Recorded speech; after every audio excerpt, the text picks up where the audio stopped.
ಮಾನ್ವಿ ಬಳಿ ಶಾಲಾ ವಾಹನ ಮತ್ತು ರಾಜ್ಯ ರಸ್ತೆ ಸಾರಿಗೆ ಬಸ್ ನಡುವೆ ಡಿಕ್ಕಿ, 2 ವಿದ್ಯಾರ್ಥಿಗಳ ಸಾವು, 12 ಮಕ್ಕಳಿಗೆ ಗಾಯ. ರಾಯಚೂರು ಜಿಲ್ಲೆಯ ಮಾನ್ವಿ ತಾಲೂಕಿನ ಕಪಗಲ್ ಗ್ರಾಮದ ಬಳಿ ರಾಷ್ಟ್ರೀಯ ಹೆದ್ದಾರಿಯಲ್ಲಿ ಗುರುವಾರ ಶಾಲಾ ಬಸ್ ಮತ್ತು ರಾಜ್ಯ ರಸ್ತೆ ಸಾರಿಗೆ ಬಸ್ ನಡುವೆ ಅಪಘಾತ ಸಂಭವಿಸಿ 2 ವಿದ್ಯಾರ್ಥಿಗಳು ಮೃತಪಟ್ಟಿದ್ದು, 3ರ ಸ್ಥಿತಿ ಚಿಂತಾಜನಕವಾಗಿದೆ. 12 ವಿದ್ಯಾರ್ಥಿಗಳು ಗಾಯಗೊಂಡಿದ್ದಾರೆ. ಋತ್ವಿಕ್ ಹಾಗೂ ಮಂಜುನಾಥ್ ಮೃತ ವಿದ್ಯಾರ್ಥಿಗಳಾಗಿದ್ದು, ಶಾಲಾ ವಾಹನದ ಬಸ್ ಚಾಲಕ ಬಲವಂತ್ ಗಂಭೀರವಾಗಿ ಗಾಯಗೊಂಡಿದ್ದಾರೆ. ಗಾಯಗೊಂಡಿರುವ ಎಲ್ಲ ವಿದ್ಯಾರ್ಥಿಗಳನ್ನು ನಗರದ ರಿಮ್ಸ್ ಆಸ್ಪತ್ರೆಗೆ ದಾಖಲು ಮಾಡಲಾಗಿದೆ.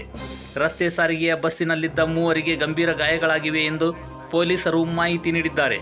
ವರದಿ ಅವಿನಾಶ್ ರಾಠೋಡ್, N+ ನ್ಯೂಸ್, ಲಕ್ಷ್ಮೇಶ್ವರ.